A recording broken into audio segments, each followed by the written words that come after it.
Selamat pagi. Hari ini Jumat 24 Mei 2024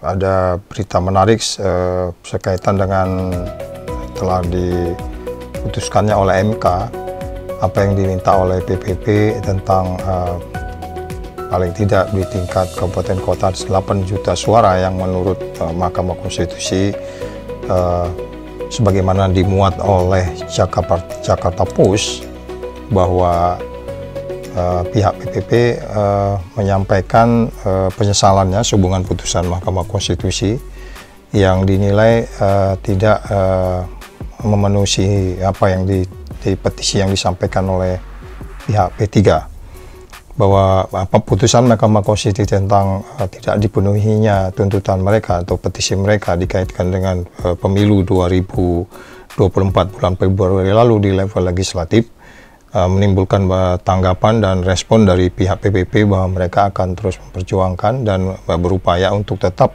mempertanggungjawabkan suara yang dimiliki oleh rakyat yang memilih PPP tentunya.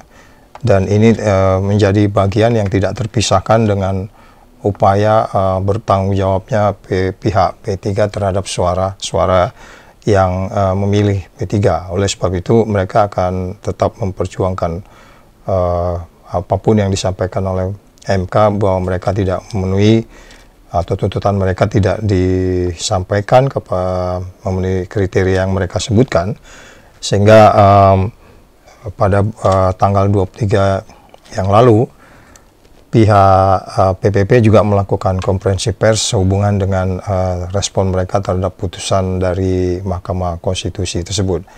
Kita lihat apa yang disampaikan oleh acting ketua atau pejabat ketua Pak Mardiono. Ini P3 alhamdulillah mendapatkan kepercayaan dari rakyat Indonesia, dari masyarakat, dari skala nasional hingga ke tingkat kabupaten kota di seluruh Indonesia. Dalam perhitungan kami, dalam tabulasi kami, perolehan P3 adalah sebagai berikut, saya jelaskan kepada rekan-rekan media. Di tingkat kabupaten kota, perolehan suara P3 adalah 8.060.774 suara, dengan keterwakilan kursi di tingkat kabupaten kota yaitu 845 kursi di DPRD. Selanjutnya di tingkat provinsi, perolehan P3 adalah 6.379.085 suara dengan perolehan kursi 82 kursi di DPRD di tingkat provinsi. Kemudian di tingkat nasional, perolehan P3 adalah 6.343.868 dengan suara persentase yaitu 4,17%. Dan perolehan 12 kursi di DPR RI, hasil perolehan suara ini berbeda dengan tabulasi KPU yaitu sebesar 5.858.777 suara dengan persentase 3,87% dan dengan memperoleh kursi yang sudah ditetapkan oleh KPU di masing-masing dapil yaitu 12 kursi di DPR RI. Perbedaan ini tentu merugikan seluruh pemilih P3 yang telah memberikan mandat keterwakilannya di parlemen, dan perbedaan ini mengakibatkan hilangnya aspirasi dan kedaulatan rakyat dalam demokrasi, dan hal itulah yang mendasari P3 memperjuangkan keadilan untuk merebut suara yang hilang melalui Mahkamah Konstitusi. Sebagaimana rekan-rekan ketahui bahwa kemarin Mahkamah Konstitusi telah mengambil keputusan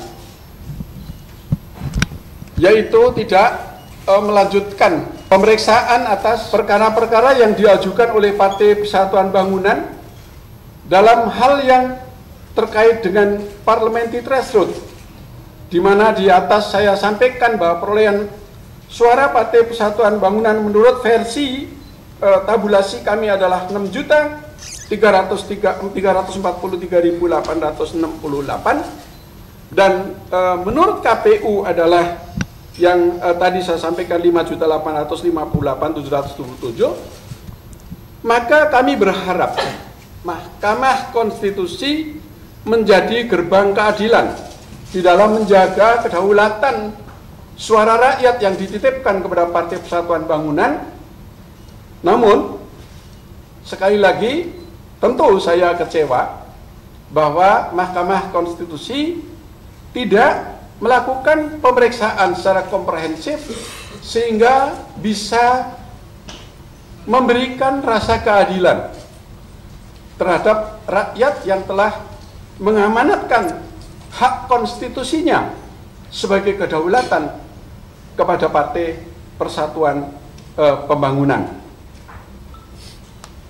Kami prihatin, kami berkewajiban untuk menjaga dan memperjuangkan itu, karena ini adalah amanah yang patut untuk terus kami perjuangkan sampai ke titik akhir, karena ini adalah suara rakyat. Sebagai PLT Ketua Umum, saya akan mempertanggungjawabkan.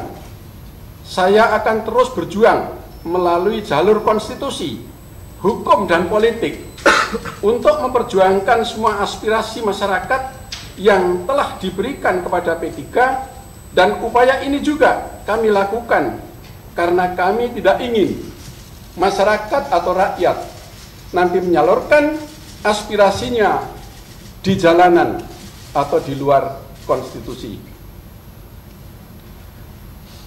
Kepada seluruh kader P3, saya meminta untuk tetap teguh dan turut mengawal perjuangan yang belum selesai ini, dan kita akan terus berjuang mengamankan suara rakyat, suara ulama, suara konstituen kita, sehingga kita memiliki keterwakilan di parlemen.